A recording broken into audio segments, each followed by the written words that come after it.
Good morning everyone. Today we the students of Great Adventurers are going to present a play which is Dear Departed. The characters of this play are Ishil as Victoria, Amelia's daughter, Amelia, which is Myra, Amelia's husband Henry, Abel the grandfather Arnav, Ben, which is Ishan, and Elizabeth Tanya. In this play, the father is quite old, and when he got to know about his daughter, they are very greedy and wants his property. The scene is of the sitting table in a small house. When the curtain raises, Miss Slater is seen laying the table. She is a loud rude lady and prepared to do any amount of straight talking to get her own way. She is in the black gown, and let's stay tuned for the twist. Victoria, come in, will you? I'm amazed at you, Victoria. I really am. How can you roam out in the street with your grandfather lying dead and cold upstairs? Be off now and get ready before your Aunt Elizabeth and Uncle Ben come. What are they coming for? They haven't been here for years. They are coming to talk over poor grandpa's affairs. Your father sent them a telegram as soon as we found out that he was dead. God gracious, that's never them. No, thank goodness, it's only your father. Not come yet, You can see they haven't, can't you? Now, Victoria, go and change your dress.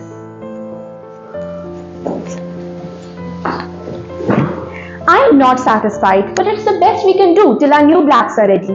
But Ben and Elizabeth will never have thought about mourning yet, so we'll outshine them. Get your boots off, Henry. She will not come because you had a fight with your sister. So she said that she will not step foot in your house. Oh, she'll come fast enough after her share of what grandfather's left. Yes, I suppose it.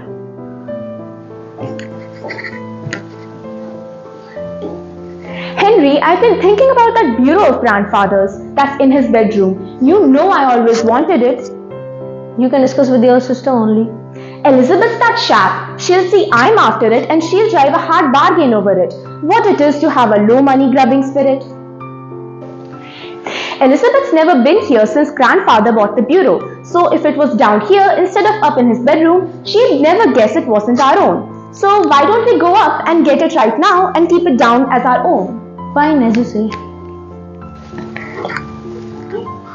I suppose they can arrive at any minute now. I'm going to go to the kitchen and see that all things are in order. Mom, will you fasten my frock up the back? I'm busy. Get your father to do it. Father, will you help me? Yes.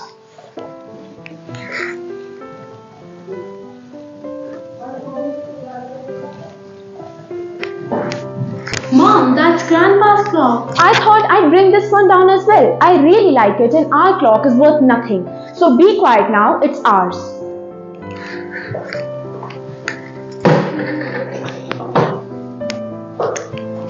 Fine, Elizabeth, as you say. In the scene 2, Ben and Elizabeth arrives, Amelia's sister and brother-in-law, then have a greedy discussion about father's property, and let's see what happens. Well, Amelia, and he's gone at last. Yes, he's gone. He was 72 a fortnight ago. Now, Amelia, you must not give way. We are all going to die sometime or another. It might have been worse. I don't see how. It might have been one of us. It's taken you a long time to get here, Elizabeth. Oh, I couldn't do it. I really couldn't do it. Couldn't do what? I couldn't start without getting the morning. We've ordered ours, you may be sure. I never could fancy crying in ready-made things. No, for myself, it's such a relief to get into the black. And perhaps you'll tell us all about it. What did the doctor say? Oh, he's not been near yet. Not been near? Didn't you send him at once? Of course I did. Do you take me for a fool? I sent Henry at once for Pringle, but he was out. You should have gone for another, Eliza. Oh, yes, it's a fatal mistake. Pringle attended him when he was alive, and Pringle shall attend him when he's dead. That's professional etiquette. Well, you know your business best, but...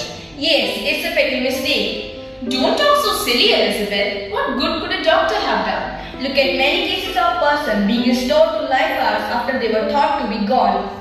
That's when they have gone. That's when they have been drowned. Your father was not drowned, Elizabeth.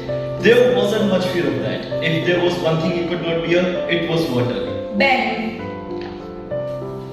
Father had been merry this morning. He went out after breakfast to pay his insurance. My word, it's a good thing he did. He was always thoughtful in that way. He was too unwilling to have gone without paying his premium. Well, he must have gone round to the Ringo Bells afterwards, for he came in extremely happy. I said, we're only waiting for Henry to start dinner. Dinner, he says. I don't want any dinner. I'm going to bed. Oh dear, dear. And when I came back, I found him undressed sure enough and snug in bed. Yes, he had a warning. I'm sure of that. Did he know you? Yes, he spoke to me. Did he say he had a warning? No, he said, Henry, would you mind taking my boots off? I forgot before I got into bed. He must have been wondering. No, he was not. And when we finished dinner, I thought I'd take a bit of something on a tray. He was lying there for all the world as if he was asleep, so I put the tray down on the bureau, on the drawer, and went to wake him. He was quite cold. Then I heard Amelia calling for me and I ran upstairs. Of course, we could do nothing. He was gone. There was not any doubt. I always knew he had to go suddenly in the end. Well, will you go up now and look at him, or shall we have tea? What do you say, Ben? I'm not particular. Well then, if the kettle is ready, as we'll have tea first. One thing we may as well decide now, the announcement in the papers. I was thinking of that. What would you put? At the residence of his daughter, 235 Water Street. You would not care for a bit of poetry? I never forgot it. It's refined. Yes, but it's rather soon for that. A loving husband, a kind father, and a faithful friend. Do you think that matters? I don't think that matters. We want a verse that says how much we loved him and refer to all his good qualities and say what a heavy loss we had. You want a whole poem? That is very expensive. Well, we will think about it after tea. Then we will look through his bits of things and make a list of them. There's also furniture in his home. There is no jewelry or valuables of that sort. Except his gold watch. He promised that to our Jimmy. Promise to your Jimmy? I never heard of that. Oh, but he did, Amelia. When he was living with us, he was very fond of our Jimmy. Well, I don't know. Anyhow, there's his insurance money. Have you got the receipt for the premium he paid this morning? I've not seen it. Mom, I think that Grandpa didn't going to pay his insurance this morning. He went out. Yes, but he didn't go into the town. He met old Mrs. Stone down the street and they went to St. Philip's Church. To the Ringo Bells, I'm sure. Ringo Bells? What's this? The pub that John Sherritt's widow keeps. He is always hanging about there. Oh, if he hasn't paid the premium. Do you think he hasn't paid it? Was it overdue? I'm sure he has not paid. The drunken old beggar. He has done it on purpose, just to annoy us. After all I've done for him, having to put up with him in the house these 3 years, it's nothing short of hell. I had to put up with him for 5 years. And you were trying to turn him over to us all the time. But we don't know for certain that he is not paid the premium. I do. It's come all over me at once that he has not. Victoria, run upstairs and fetch that bunch of keys that's on your grandpa's dressing table. In Grandpa's room? Yes. I don't like it. Don't be silly, Victoria. There is no one who can hurt you.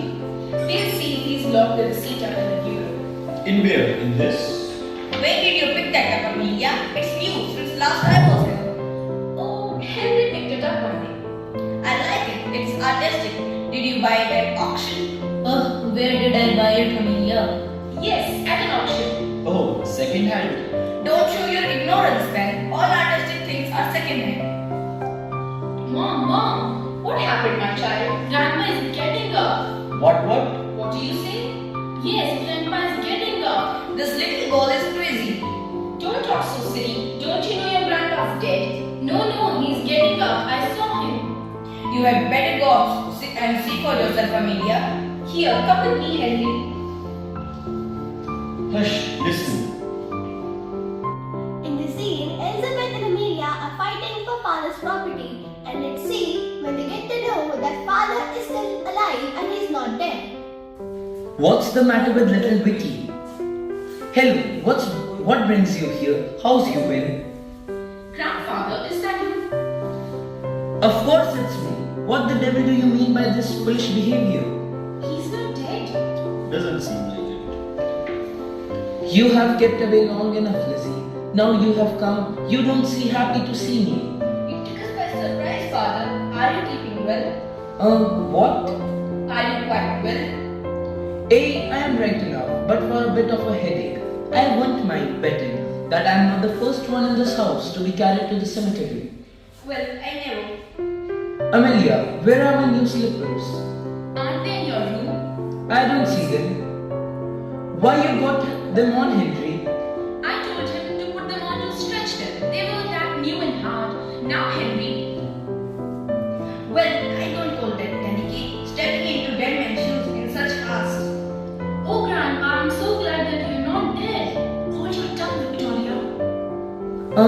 What's that? Who's gone dead? Victoria says she's sorry about your head. Oh, thank you, Vicky. But I'm feeling better. He's so fond of Victoria. Yes, he's fond of our Jimmy too. You'd better ask him if he promised your Jenny his gold watch. I couldn't just now. I don't feel equal to it. Why, Ben, you and Morning, and Lizzie too, and Amelia and Henry and little Vicky. Who's gone dead?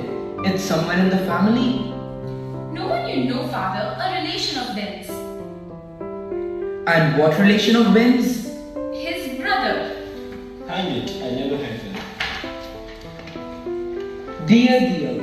And what was his name, Ben? Erwin. Frederick. Elzebel Isaac. Isaac. And where did your brother Isaac die? In Australia. Dear, dear. He'd be older than you, eh? Yes, 5 years. Are you going to the funeral? Oh, yes. No. No, of course not. Well, I suppose you have only been waiting for me to begin tea. I'm feeling hungry. I'll make tea. Come along now. Sit here down and let's be jolly. Henry, give Grandpa some pie. Thank you. I'll make a start. Glad to see you have got an appetite. Mr. Merriweather, although you have not been so well. Nothing serious. I've been lying down for a bit. Been to sleep, Father? No, I've not been to sleep. Oh. I can't exactly call everything to mind, but I remember I was a bit dozed, like I couldn't move an inch, hand or foot. And could you see and hear, Mr. Merriweather? Yes, but I don't remember seeing anything particular. Of course not, Father. It was all your fancy. You must have been asleep. I tell you, I wasn't. Amelia, damn it, I ought to know. Did you see Henry and Amelia came into your room? Now, let me think. I wouldn't press him, Elizabeth. Don't press him. I would not hurry him. Amelia and Henry, what the devil do you mean by shifting my bureau out of my bedroom? Oh, you hear me? Henry, Amelia? What bureau was that, Father? Why, my bureau, the one I bought. What was it that one, Father? Ah, that's it. What's it doing here? Do with me if that is in my clock too. What the devil's been going on in this house? Well, I'll be now. I'll tell you what's been going on in this house, Father. Nothing about robbery. Be quiet, Elizabeth. I'll not be quiet. Oh, I call it double-faced. Not now, Elizabeth. And you too, are you such a poor creature that you must do every dirty thing she tells you? Remember where you are, Elizabeth. My wife has every right to speak her own mind. Will someone tell me what's been going on? Yes, I will. I will not see you wrong. Who's been robbing me? Amelia and Henry, they have stolen your clock and bureau. They sneaked into your room like a thief in the night and stole after you were dead. Hush, quiet, Elizabeth. I will not be stopped. I will after you were dead, I say. After who was dead? You. But I'm not dead. No, but they thought you were. Oh, so that's why you are all in black today. You thought I was dead. That was a big mistake. That was a big mistake. Father. It didn't take long to start dividing my things between you. No, Father, you must not think that. Amelia was simply getting hold of them on her own account. You always were a keen one, Amelia. I suppose you thought that the will wasn't fair.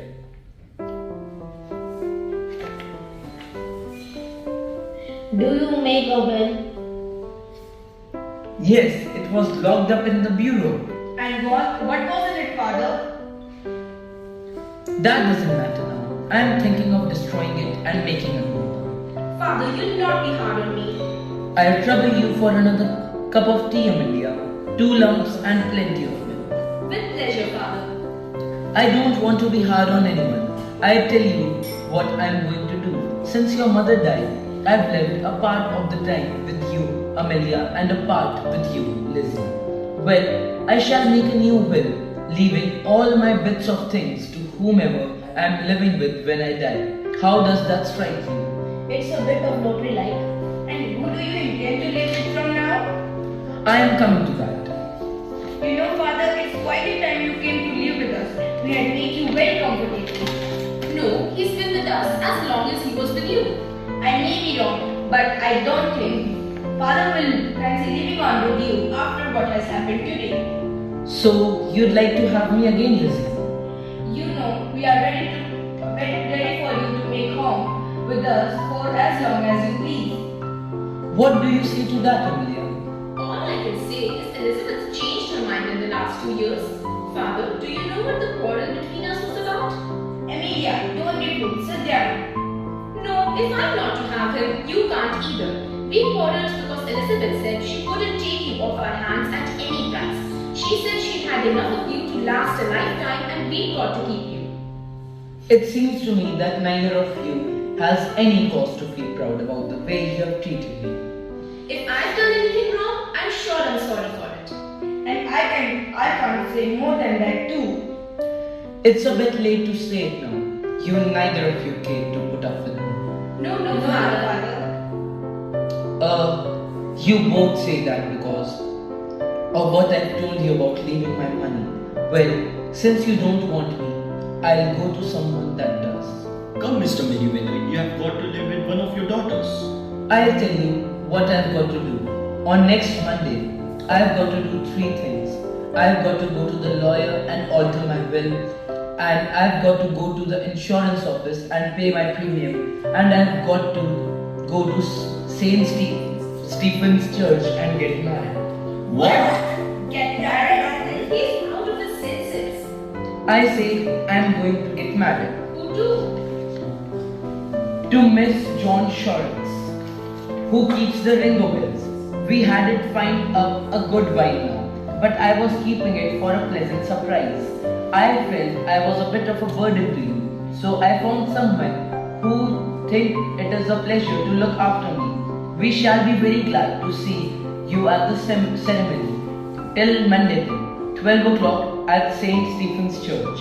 It's a good thing that you put that bureau downstairs. Amelia, it'll be handier to carry across the Ringo bells on Monday. So, as you have seen, that father is not dead and is going to remarry.